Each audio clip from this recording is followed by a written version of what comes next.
está conosco Alcídio Pereira, com quem vamos conversar sobre a influência dos espíritos no mundo corporal. Veremos também a mensagem Glória de Deus.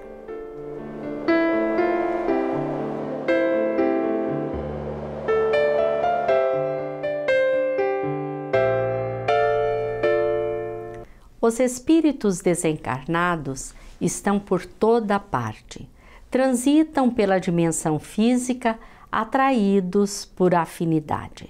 Em O Livro dos Espíritos, Allan Kardec pergunta se os espíritos influem em nossos pensamentos e em nossos atos.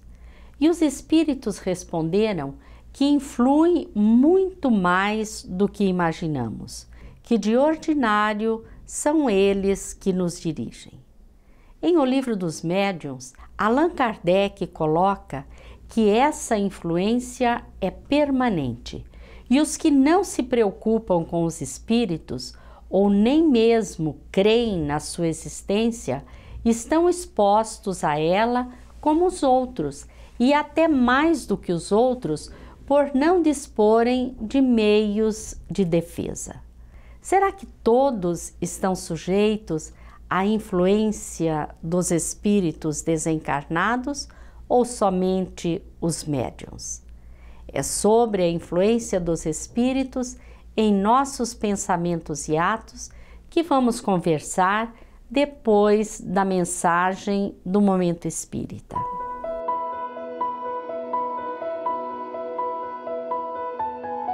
O salmista Davi escreveu em seu Cântico 18: Os céus publicam a glória de Deus, e o firmamento anuncia a obra das suas mãos.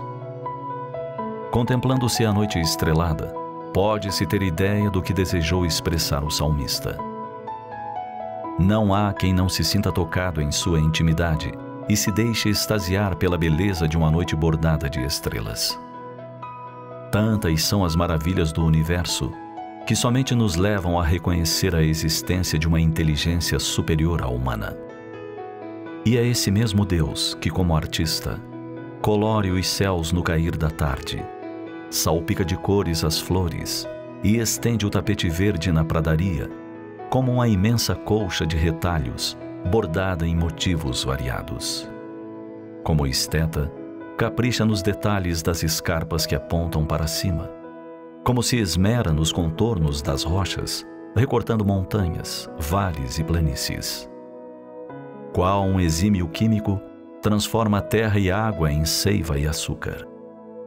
No milagre que se chama vida, toma uma simples semente e faz surgir a árvore generosa, plena de galhos, folhas, flores e saborosos frutos.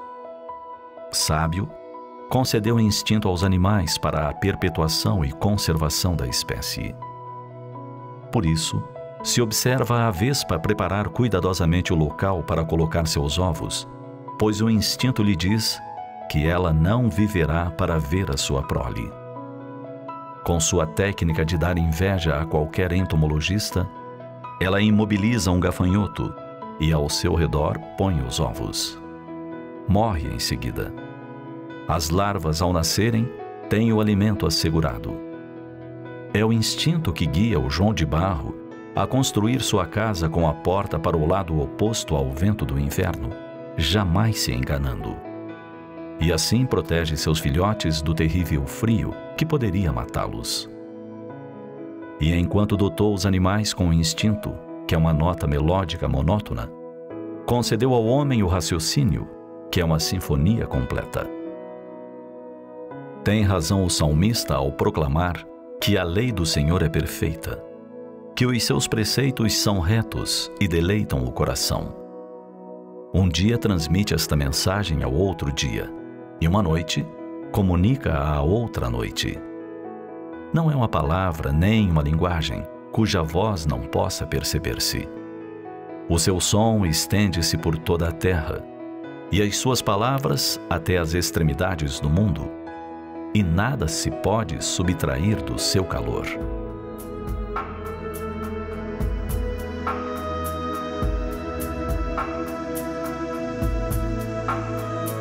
Você sabia que a sabedoria divina se descobre em todos os detalhes da criação?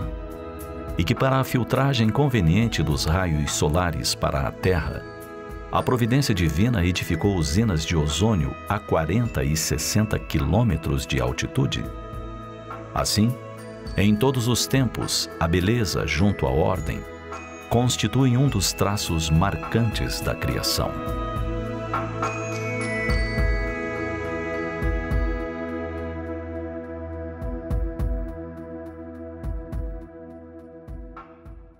Vimos a mensagem Glória de Deus, que está no CD número 16, que foi lançado pela Federação Espírita do Paraná.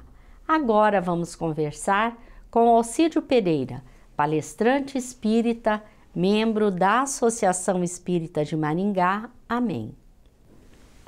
Olá, Alcídio, é uma alegria muito grande ter você no programa. Hoje nós vamos falar sobre a interferência dos espíritos no mundo corporal. Os espíritos podem interferir no mundo corporal?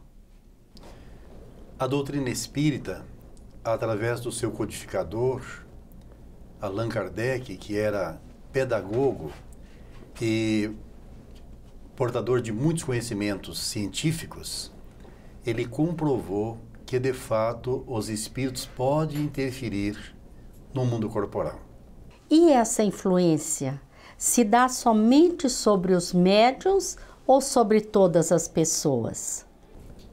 Todos nós somos médiuns, como diz também o nosso codificador em O Livro dos Médiuns. E alguns perguntam, mas eu não recebo espíritos. Nós podemos não ter a mediunidade ostensiva, mas nós temos a mediunidade para que os espíritos entrem na nossa sintonia e possa influenciar o nosso comportamento, pode influenciar em nossos atos. Esse conhecimento é exclusivo da doutrina espírita? Não, esse conhecimento é tão antigo quanto a Bíblia. Nós vamos encontrar dezenas de casos, ou talvez até centenas de casos, lá no Velho Testamento, relatando estes acontecimentos entre encarnados e desencarnados, esses acontecimentos. Mas nós vamos citar um que é muito conhecido, que é o caso de Saul. Saul foi o primeiro rei do povo hebreu, e Saul, ele, embora tenha sido treinado, preparado por Samuel, que era um grande sábio, ele, durante o seu governo, ele tinha crises de desequilíbrio tão violentas que atrapalhava, que complicava a vida de Saul. Então sugeriram a ele que, se ele tivesse no palácio um músico que tocasse alguma música para distraí-lo, poderia ajudar. Então lá na Bíblia está escrito que eles então foram atrás de um jovem que era um excelente arpista, que era o Davi. Davi veio morar no palácio e toda vez que o rei estava sentindo essa possibilidade desse desequilíbrio, Davi começava a arpejar a sua harpa e Saul ia ficando tranquilo, se tranquilizando, e o espírito que o atormentava ia embora. Nós vamos encontrar em Reis 1 também uma outra citação muito interessante a esse respeito. Quando Saul, depois de ter desviado do caminho preparado por Samuel, feito algumas bobagens, cometido algumas bobagens, ele vai desesperado, na calada da noite, procurar a pitonisa, em algumas tradições, e em outras, a médium de Endor, para pedir a ela que através dela ele possa falar com Samuel. Então daí ela evoca o espírito de Samuel, ele se materializa e conversa com Saul muito claramente. Então, este caso é o mais conhecido dentre as centenas de casos que existem anotados lá no Velho Testamento. E o Novo Testamento? Tem alguma passagem de Jesus sobre esse assunto? Bem, aí nós poderíamos também dizer que são centenas de citações. Mas uma delas que é muito conhecida, dentre as tantas, é uma em que Jesus é chamado a curar um jovem lunático, que o pai diz a Jesus: Senhor, tenha piedade do meu filho, porque eu trouxe meu filho para os seus apóstolos e eles não puderam curá-lo.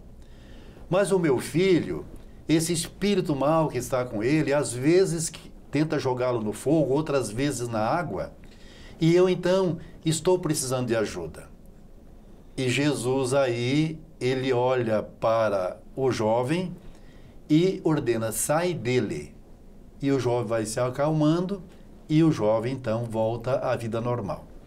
E até é interessante porque os apóstolos dizem a Jesus: mas, mestre, nós fizemos tudo o que sabemos e não conseguimos fazer com que o espírito se afastasse dele.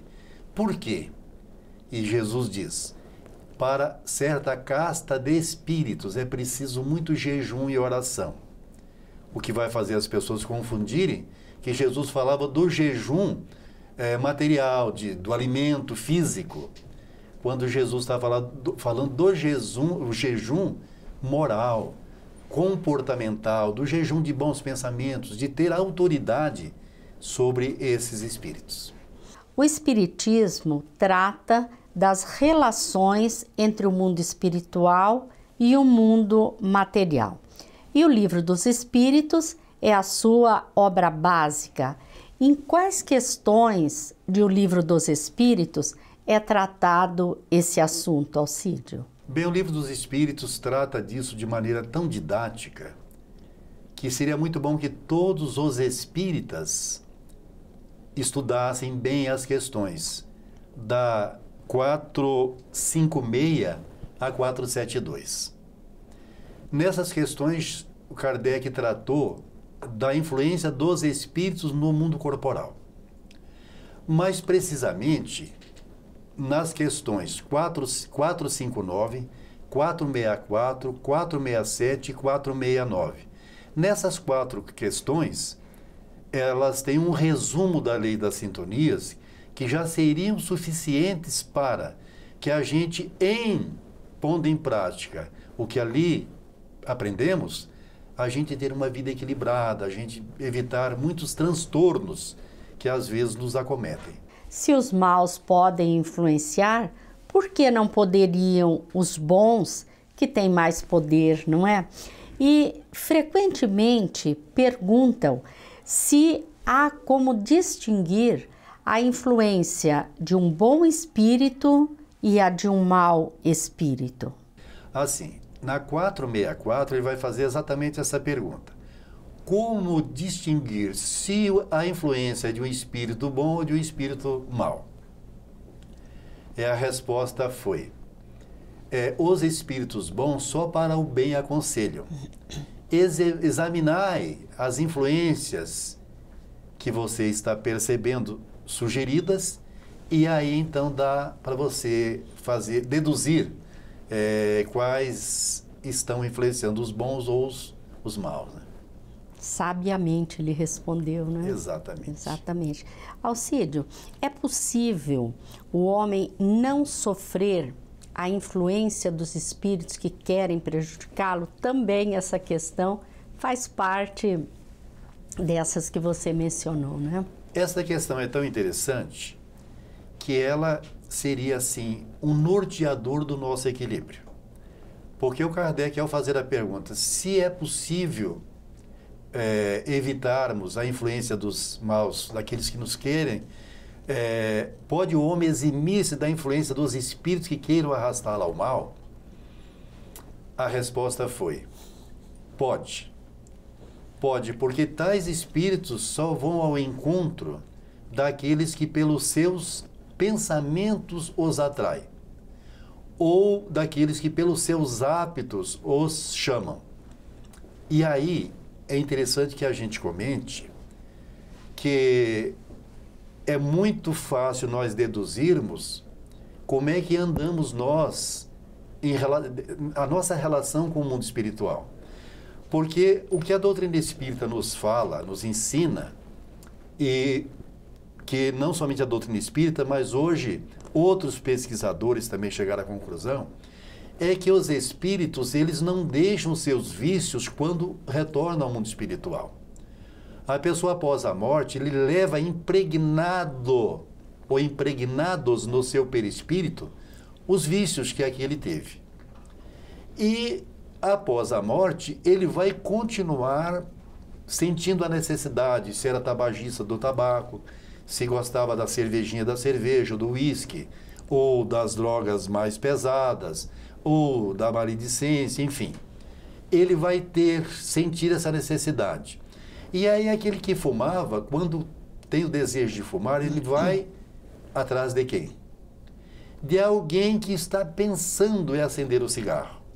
Ele já está pensando. Pensou, o pensamento viajou, ele foi sintonizado por algum espírito que está na mesma sintonia, e daí para frente eles estarão juntos fumando, usando do tabaco.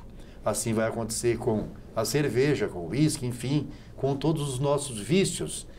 E que não é que o espírito seja nosso inimigo ou que ele venha realmente só nos atazanar. Ele vem por uma necessidade que ele tem e que nós temos o objeto dos seus desejos, que é o vício. O que são os vícios? O espírito Joana de Ângeles, né? Através do médium Divaldo Franco, ela orienta muito sobre a importância do autodescobrimento, né? Do autoconhecimento. Então, através desse autoconhecimento que ela propõe, é que nós vamos poder identificar, né? Quais estão sendo os nossos desejos, os nossos pensamentos. E através desse conhecimento, nós seremos capazes de neutralizar essa influência, né? Mas não só através disso, né, Alcídio? O que é que pode neutralizar a influência dos espíritos inferiores? Também no Livro dos Espíritos, nessas questões que citei, agora seria a quarta, que fecharia nesse resumo as que precisamos decorar. Na 469 ele vai perguntar como nós evitarmos a influência dos espíritos maus, né? E a resposta foi também muito simples e muito didática, porque primeiro é praticando o bem e pondo toda a vossa confiança em Deus. E segundo, é não dando ouvidos aos espíritos que vos sopram maus pensamentos, principalmente aqueles que vos exaltam o orgulho e coloca realmente a criatura nessa grande armadilha. Então, projeto bom, bons projetos, que seria praticar o bem, ter toda a confiança em Deus e cuidando dos pensamentos, porque cuidando dos pensamentos não vamos ter ideias ruins, mas se elas vierem, a gente vai saber que aquela ideia não faz parte do nosso projeto e nós vamos de fato evitá-las.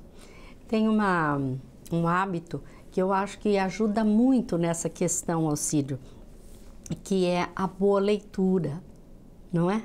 A boa leitura, ela nos deixa com pensamentos elevados, não é isso? A boa leitura, a boa música. Sim. Que tem gente que ouve música para se excitar. E outros que já descobriram que tem as músicas que nos relaxa, que nos coloca em equilíbrio. Música até para controlar o nosso batimento cardíaco, que nosso batimento se equilibra. E a gente pode pegar no sono apenas ouvindo uma música calmante. Então, realmente, a boa leitura e a boa música faz parte desse projeto. Ou tem que fazer parte, né? Essas questões que você se referiu, elas nos reportam a lei da sintonia. O conhecimento desta lei é de fundamental importância, não é, Alcídio?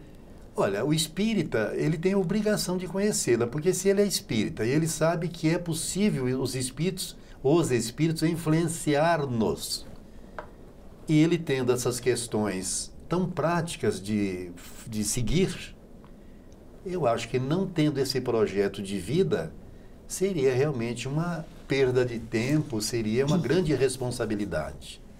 E nós estamos nos referindo ao Livro dos Espíritos, mas há outras publicações que tratam dessa questão, não é, Alcídio? São dezenas de publicações dentro da bibliografia espírita que tratam desse assunto.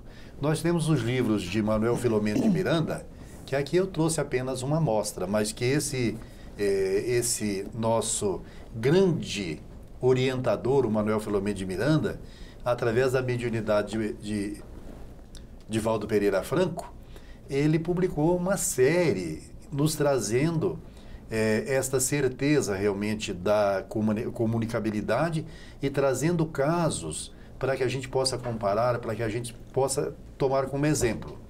Mas temos também a série de André Luiz. E na série de André Luiz nós destacaríamos mecanismos da mediunidade, porque nesse livro aqui, André Luiz, ele vai dizer como é que funciona essa sintonia, porque às vezes nós pensamos, como é que os espíritos conseguem nos influenciar?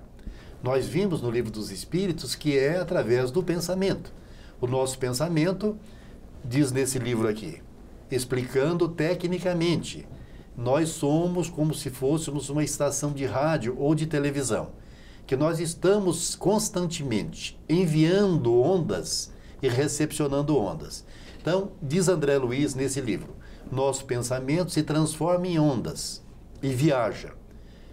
Então, essas ondas elas vão ser sintonizadas por alguém ou algum espírito que esteja na mesma frequência. E aí, então, se dá a sintonia, se dá realmente esta ligação entre um encarnado e um desencarnado. Mas ele vai falar também que nós estamos constantemente emitindo ondas. Então, nós pensamos, e o pensamento viaja, mas também estamos recepcionando ondas. De maneira que nós estamos, de acordo com a nossa sintonia, nós estamos sintonizando os pensamentos bons ou ruins, e é por isso que nós precisamos conhecer como que é o mecanismo. E muita gente diz assim, mas será que o meu pensamento vai tão longe? E aí nós podemos até perguntar, você não acredita que a sua prece vai? E a sua prece vai como? Ela vai pensamento que se transforma em ondas e viaja até o Criador. Então também acontece assim com os espíritos, bons ou aqueles que querem nos arrastar para a falência moral, principalmente. E além da sintonia, tem relação com o vigiai e orai recomendado por Jesus? Veja quanto tempo Jesus nos falou, nos recomendou a oração em vigilância. Então dá a impressão que Jesus, quando falou da oração em vigilância, ele estava falando de saúde pública. Porque quando nós oramos, e orar também é o trabalho no bem, é a mãe cuidando do filho, cuidando da prole, é como se fosse uma constante oração. Mas quando nós elevamos o nosso pensamento, nós evitamos as más influências e melhoramos a nossa saúde, porque quando nós estamos com um pensamento elevado, nós estamos fazendo que o nosso organismo, ele produza elementos que vai nos fazer bem em todos os sentidos. E quando nós estamos com pensamentos negativos de mágoa, ódio, rancor, nós estamos estimulando o envenenamento da nossa corrente sanguínea. Então, Jesus recomendou há tanto tempo algo que hoje nós podemos até considerar que ele falava de saúde pública. Alcídio, nós agradecemos a sua participação. Queremos agradecer a todos vocês que mais uma vez estiveram conosco. Vocês podem ver esses programas também no site amemmaringá.com.br. Desejamos muita paz a todos.